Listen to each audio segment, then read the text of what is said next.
Shashi Tharoor ji. Sir, you genuinely want a discussion this time? Shashi Tharoor ji. 2 o'clock in the morning. Okay.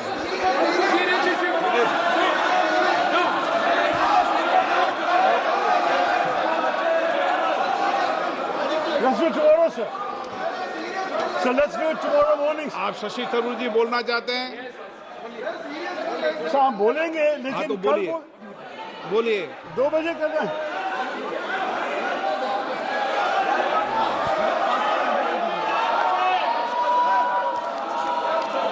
Sir, the house is not in order, sir.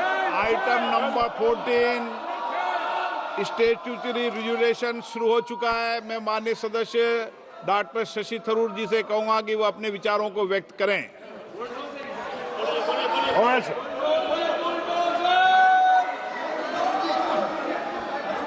Thank you, Mr. Speaker. Well, I must say I'm sorely tempted at this very late hour. I'm sorely tempted at this very late hour, sir, to say that better late than never and just let the bill pass. But I think some home truths must be told. We've all witnessed the horrors of Manipur, a slow-burning horror once the unrest began in May of 2023, which is continuing now 21 months before the President's rule was actually declared. During this time, we have seen at least 250 people having died, perhaps over 300. We've had more than 5,600 weapons and 6.5 lakh rounds of ammunition seized, looted from police armories, more than 70,000 people displaced, a lakh affected, and thousands still forced to live in relief camps. Sir, the Home Minister is present here, and this is happening, sir, at a time when clearly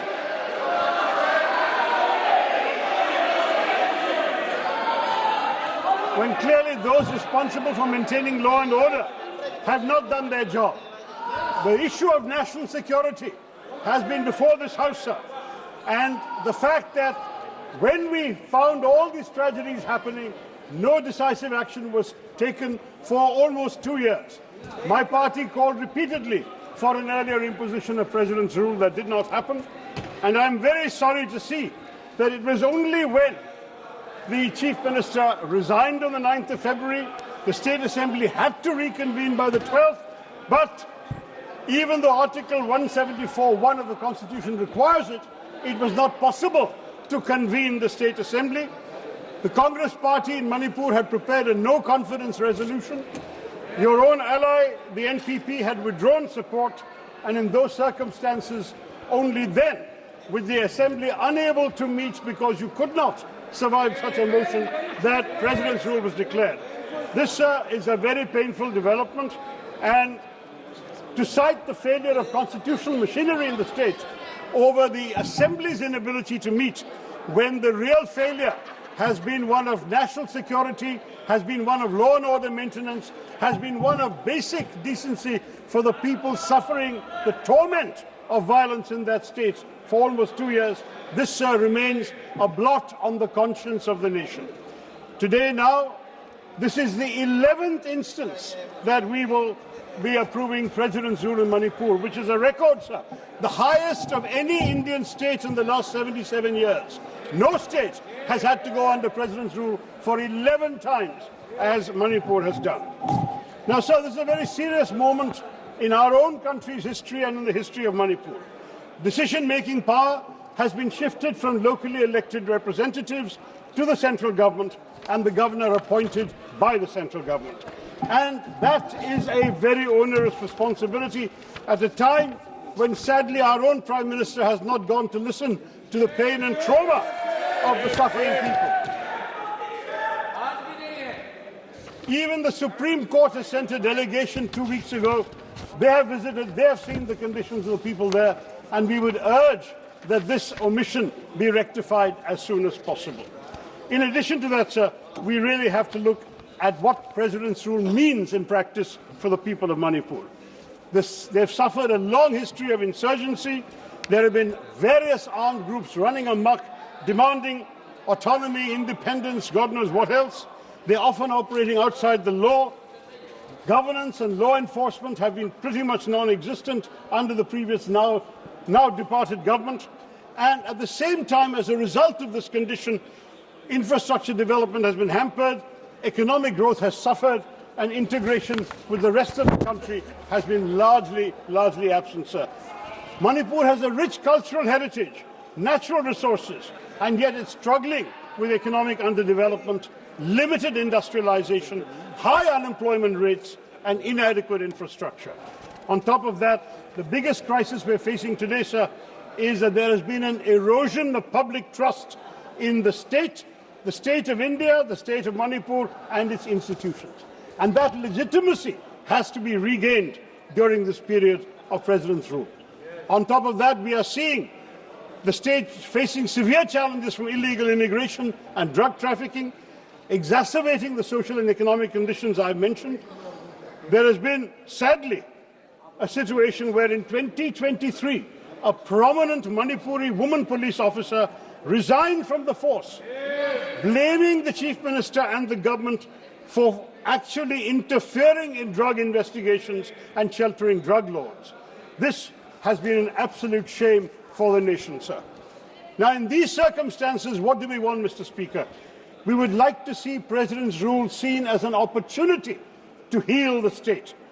It has to be an opportunity to foster dialogue amongst communities, to promote economic development, to ensure accountability in governance, and to respect constitutional values that have been cast to the winds over the last 2 years. It's essential now to restore the infrastructural power of the state. The state needs to restore its credibility. And here, President's rule is a necessary but not sufficient condition. It is necessary, yes, but at the same time, it has to be conducted responsibly by the governor in order to ensure normalcy is restored and that constitutional order once again means something in Manipur. We now have 288 companies of Central Armed Police Forces, 150 battalions of the Indian Army and the Assam Rifles.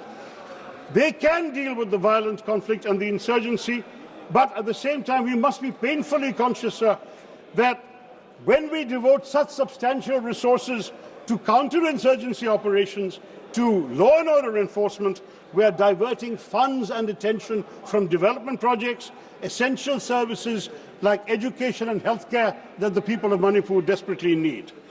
Violent conflict primarily stems from a legitimacy crisis.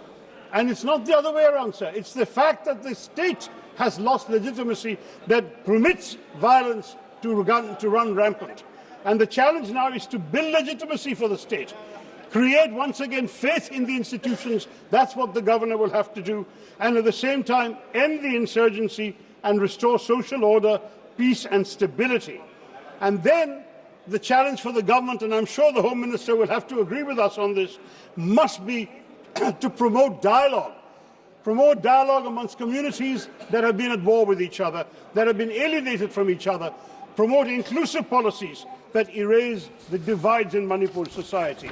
This, sir, is the task confronting us. If President's rule is to be used for any good purpose, this is the only purpose that it must serve. We have to come back again within 6 months to actually once again renew this proclamation. So I say to the Home Minister and to the government, of course, we will all go along with this resolution. We are not going to oppose it. We know that constitutionally it is required for the country. But we hope that the government will go in with a larger vision of how President's rule can be used to restore faith in the institutions of our state, the legitimacy of the people, the legitimacy of the state of India in the eyes of the people of Manipur, and that in this process, sir, we will be able to restore constitutional order, social order, and peace and healing to the people who have suffered such terrible anguish. No one should have to go through what the people of Manipur have endured. Let us not add neglect to that. Let us not use President's rule only as a law and order enforcement mechanism.